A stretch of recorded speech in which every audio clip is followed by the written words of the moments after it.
Marcus had a point. It was nice to meet Wasps' new signing Marcus Watson for the first time post-match, when he got straight to the point. It was a strange old game, the Olympic silver medalist mused, and few of the 7,134 present would have quibbled with this assessment. Indeed, Dai Young may have chosen a slightly more pithy adjective after an error strewn hour during which Wasps produced some flashes of genius between the schoolboy howlers.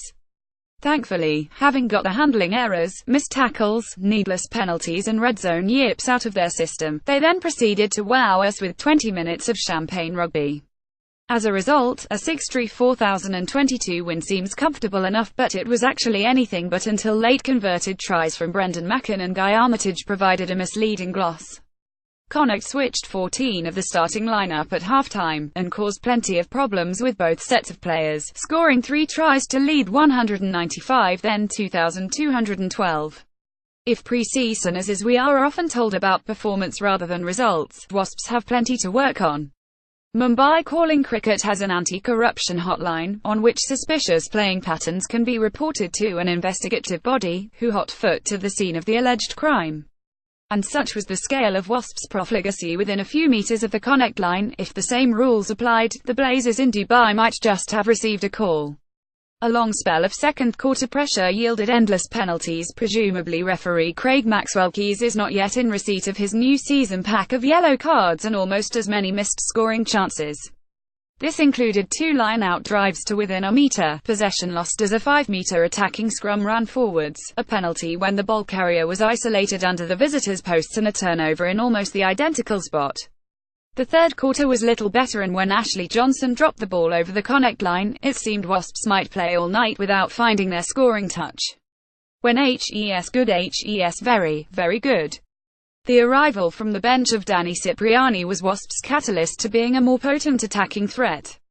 The former England no-10's ability to offload from very flat to the line and throw cut-out passes that released runners into space, posed Connacht a series of questions to which they had no answer. Of equal significance to his possible head-to-head with Jimmy Gopperth, was a 5-from-5 return from the kicking tee. If Dai does opt for new signing Gabi Lova-Balavu at number 12, where he had a mixed night against Connacht, deciding which of his playmakers gets the nod to face Cipriani's former employer's sale is far from straightforward. Danny Cipriani put in a brilliant second-half display, giving Connacht both barrels. Whisper it quietly, but after 2 run-outs in 6 days, Jake Cooper-Woolley is injury-free. The England Saxon's tight head was probably Wasps' biggest miss last season, when he was simply unable to string a run of games together.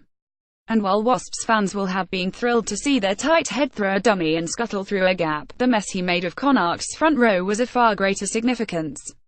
Wasps' dominance of both Ulster and Connacht in the tight has been impressive, presumably after a pre-season during which Dai has been up close and personal with the big lads. The treatment table. Although Lee Blackett glossed over the first half exits of Guy Thompson, James Gaskell and Matt Mullen as precautionary, some concerns undoubtedly exist. Mullen's issue did appear nothing too major. He was barely limping as he went off following treatment to a leg injury. However, Gaskell's more marked limp and frustrated reaction, plus the immediate withdrawal of Thompson following his involvement in Christian Wade's 16th-minute try, are worrying. With James Haskell, Sam Jones and Thomas Young all ruled out of the Sale opener, and Ashley Johnson likely to be the starting hooker due to Tommy Taylor's knee reconstruction, back row resources are more than a little thin on the ground. A to Z Exeter, A to Z Bath, A to Z Gloucester, A to Z Harlequins.